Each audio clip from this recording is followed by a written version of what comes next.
Hello students, today we do laws of refraction using Huygen principle. Last time we did laws of reflection with the same principle. Now let's start.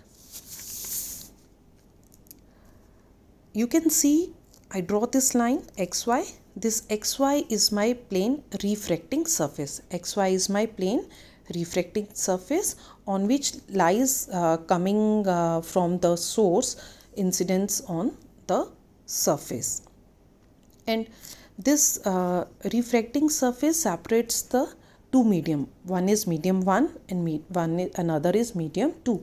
Medium 1 I consider as the rarer medium and medium 2 I consider as the denser medium, and the refractive indices of this medium is also different. For rarer it is mu1, for denser it is mu2. Beta, I think you guys definitely did this refraction in ray optics and you aware about it, so I am not going into the details of the refraction, that what happens when light falls on any transparent medium and it goes into another surface. It's and you know its velocity changes, and you also know about refractive index. So refractive index depend upon the density of the medium, and it is also defined as the ratio velocity of light in vacuum to the velocity of light in medium. So I'm not going into that part, so let's come back to the our topic. So here I consider xy is the plane refracting surface. Okay, and now what happens? The incident rays are coming parallel to each other and they strike on this surface. Now I'll draw the rays. Beta, whenever you draw the rays, draw them parallel, because I told you earlier I hold the mobile from another hand, so my diagram is never okay. I'm drawing these rays, one ray this and another one is this. I'm drawing this ray up to this point, and let this is be the plane wavefront. Okay, see here the incident rays are coming parallel to each other and they strike the surface xy, this refracting surface. As I told you earlier, we are using here Huygen principle, and I also told you that these plane wavefront, this plane wavefront, the plane wavefront is perpendicular to this incident rays. Plane wavefront is perpendicular to these rays.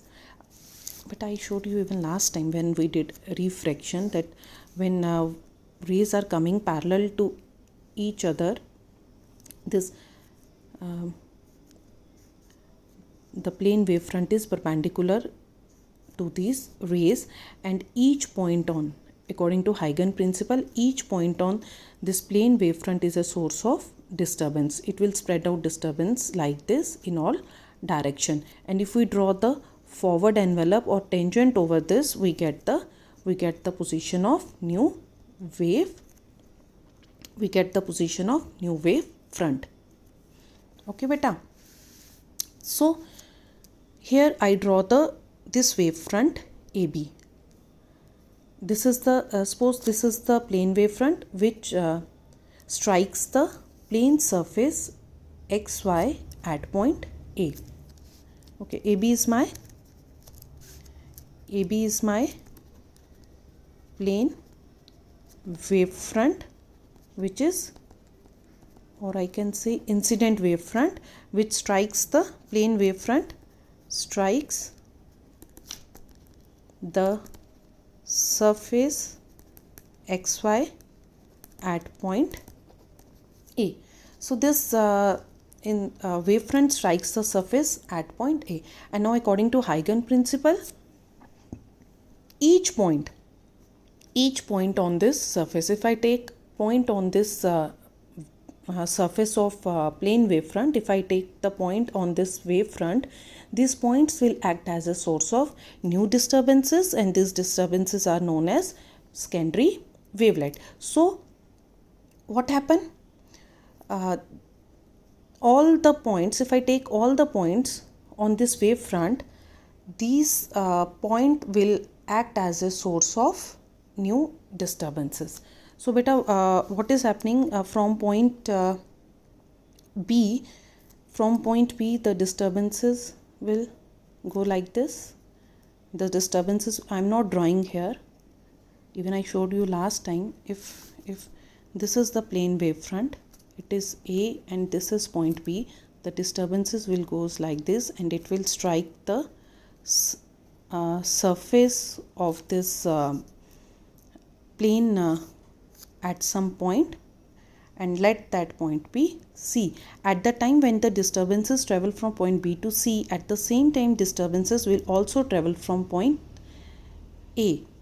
As this is refracting surface, so they goes in another medium. Okay beta. Now as we know, each point on this wavefront act as a source of new disturbances. The disturbances from B, the disturbances from point B will reach this refracting surface. Okay, I am showing now it by ray. The disturbances from B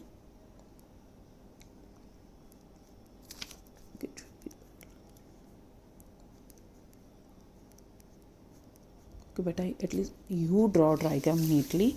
It's difficult for me to draw now. Okay, so disturbances from B reaches the plane refracting surface.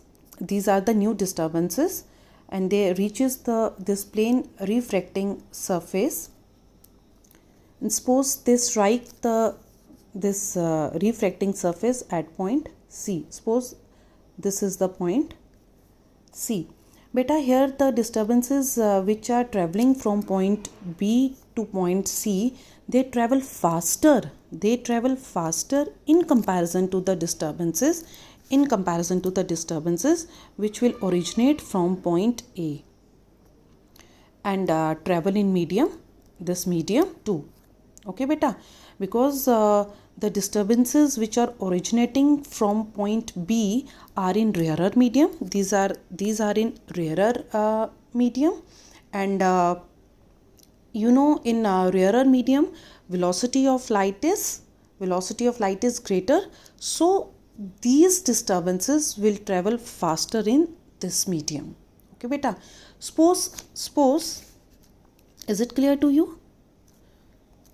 Suppose let t be the time. Suppose at some interval of time, let that time be the t. The disturbances,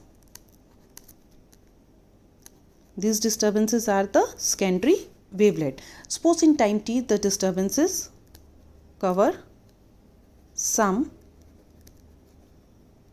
distance and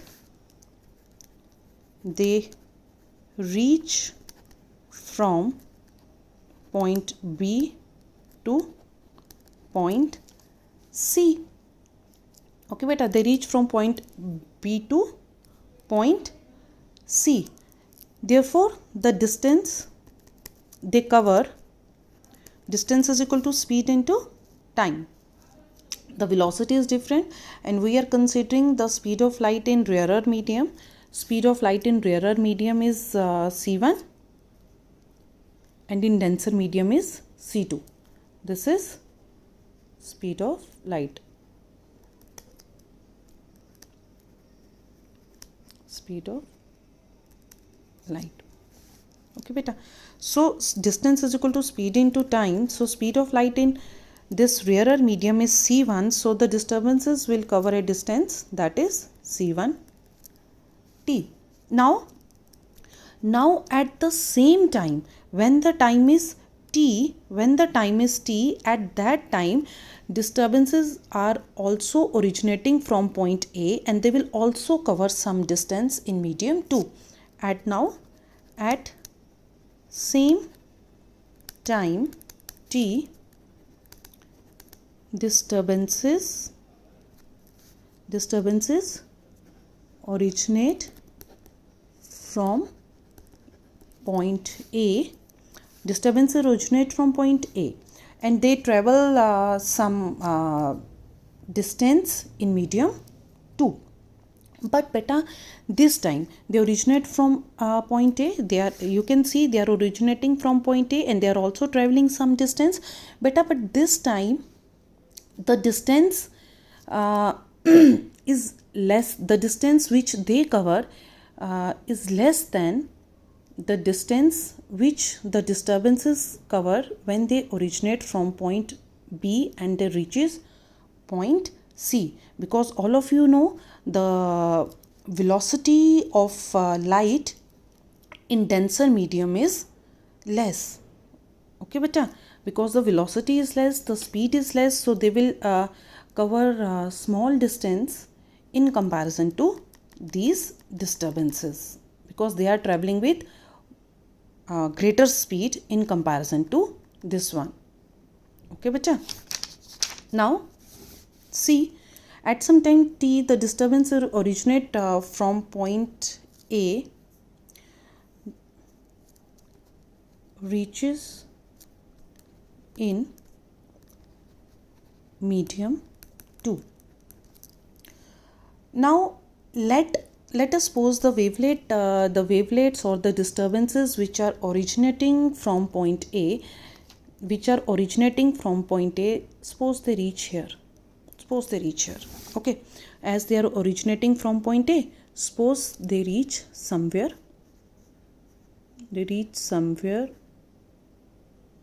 here. Suppose they reach somewhere here. These are the disturbances. I am not showing all, I am just showing one by this arc, sphere, or by this arc.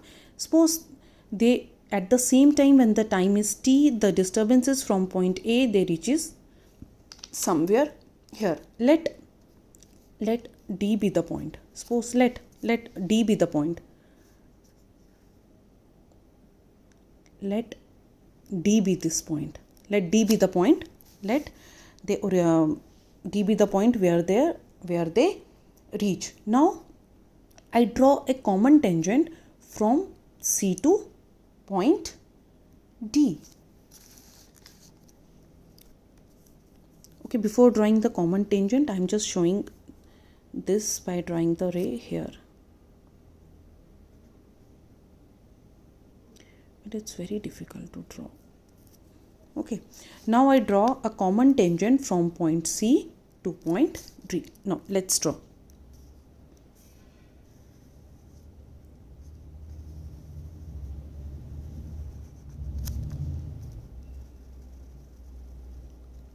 Now I draw a tangent from point C to point D. Now this CD is the new wavefront. This is the point C. Okay. Now CD is the new wave front. Okay, I'm not writing all these things here. Now CD is the new wave front, and this wave front is also known as refracted wave front. CD is a new wave front which is also known as refracted wave front. Okay beta. Now as you know, these refracted rays are always perpendicular. Refracted rays are always perpendicular to the wavefront, which I also told you in the previous lecture. And if I draw normal here at point C, then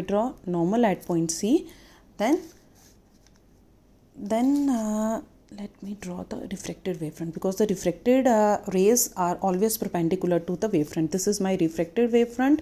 I draw, this is the incident rays when I draw the normal, and the refracted rays are perpendicular to this wavefront. So the rays will come like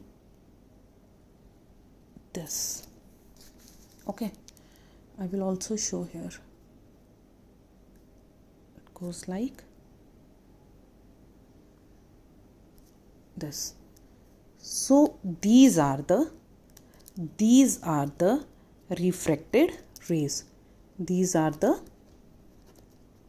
refracted rays, and these are my incident rays. This AB is my incident wavefront. This CD is my refracted wavefront. Beta, it's difficult to draw the diagram when I'm holding a mobile from another hand. So my diagrams will never come out to be neat. But whenever you draw diagram, it should always be neat.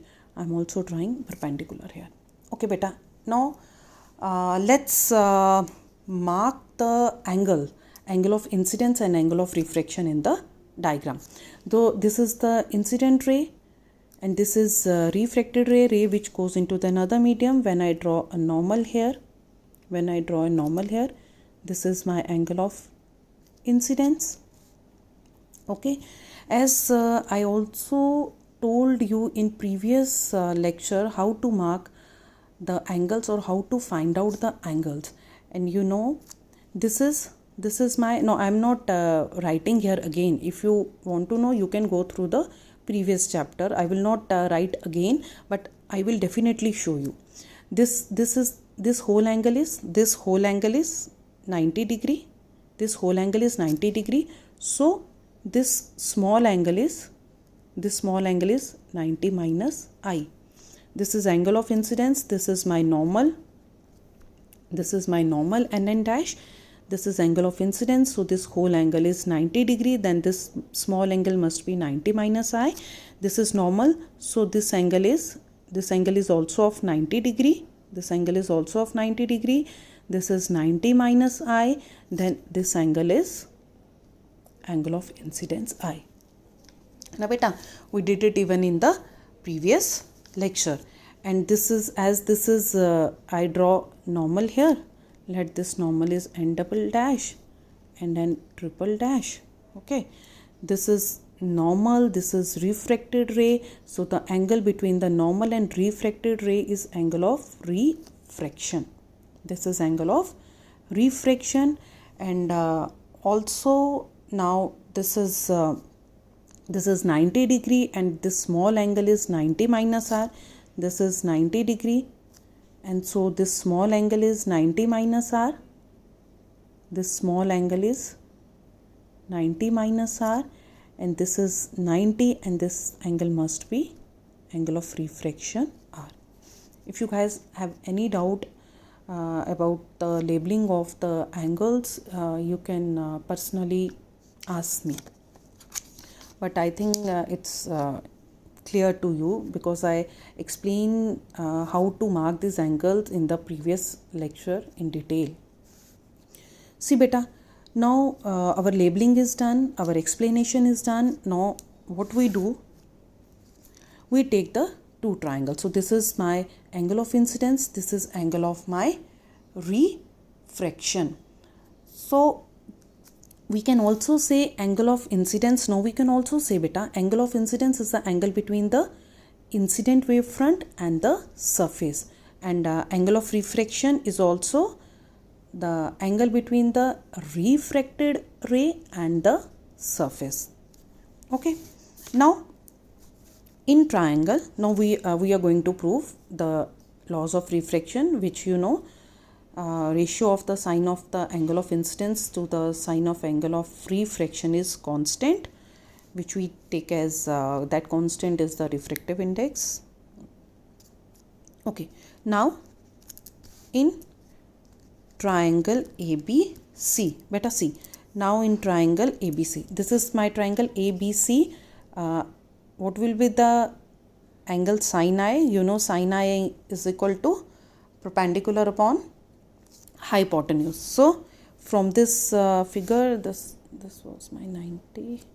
Okay, Sine I is equal to BC, this BC over this AC, because if this is the perpendicular, then this is my hypotenuse, this is BC over AC, name it by 1.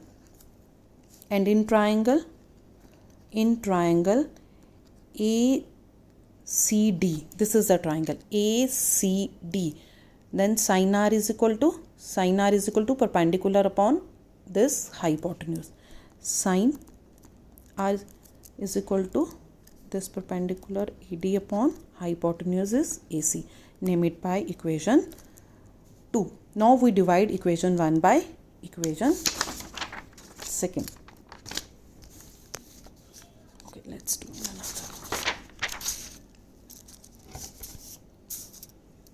Now divide equation 1 by equation 2. What was my equation 1? Equation 1 was, now it's clear. Equation 1 was sin